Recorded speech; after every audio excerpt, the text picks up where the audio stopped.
uSpew. Meet Tony. He's very charismatic. Tony won the election of 1997. The British public liked his charisma. Tony moves in. I guess it is the bigger house. Tony's first term in office goes well-ish. Some controversy involving money, Ernie, and tobacco. Tony wins a second election by a landslide. Tony must feel like king of the world. Not for long. The Iraq War. Tony lied to us. Weapons of mass destruction. Tony and George didn't find any. They found lots of oil, though. The UK and the US have a special relationship. Mandela has something to say about that. But it wasn't all bad. He did some good. Tony increased public spending on health and education. Tony's government introduced the national minimum wage and helped gay people out a lot. Plus, he's always been very charismatic. My rating for Tony's first 2 terms is 5 out of 10. Review for Tony's third term coming soon. Expect to see a lot of Mr. Brown. It's fucking silly.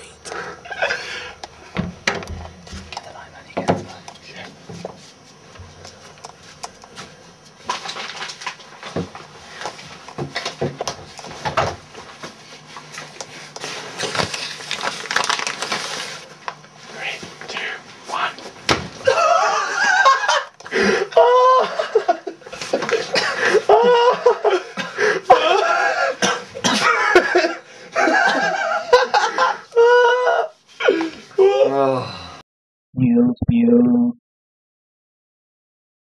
The movie Transformers is essentially a blockbuster in a can. It doesn't have any surprise ending twists and leaves you with a warm, gooey feeling inside when the credits appear. It follows the code for action movie success and box office sales to the letter, and you know what? It works. Transformers follows the highly original plot of boy meets girl, world meets crisis, and with the help of some really cool transforming robots, a hard-as-nails military unit, and some uber nerds, they save it, somehow even finding time for love along the way.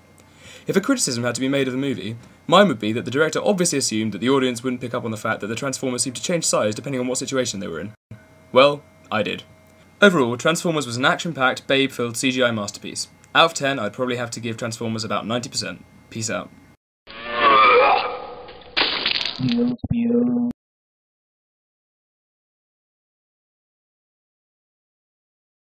Fatbeard is an epic tale of 5 friends who wanted an adventure.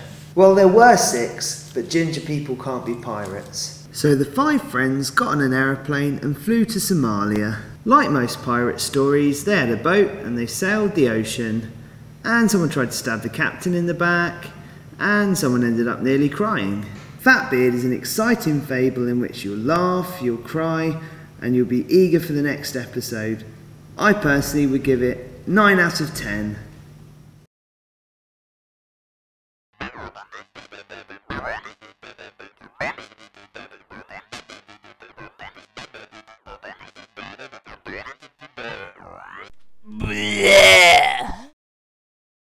uSpew. Chinatown DS is an amazing little game. You can't play Little Girl, it's over 18. You can't play My Pet Dolphin. Good news! You can't play Kitty, you need opposable thumbs. So you're Huangli. Look, I'm Huangli, and because it's on the DS, I can be Huangli on the bus, the train, and the toilet. Marvellous. Now the game's a bit old school. Not that old school. Yes, that's better. And you're in good old Liberty City, which is nice. Your dad's dead, and you need a sword, and you don't quite know who to trust. The missions are a piece of cake, really, so if you're looking for a challenge, get an Xbox. This game's all about the touchscreens and the mini-missions. You sideline as a drug dealer, which is a nice little earner. You use the touchscreen to tattoo and break into cars. All in all, I'd give this game 4 out of 5 stars, but it's easily the best game on the DS.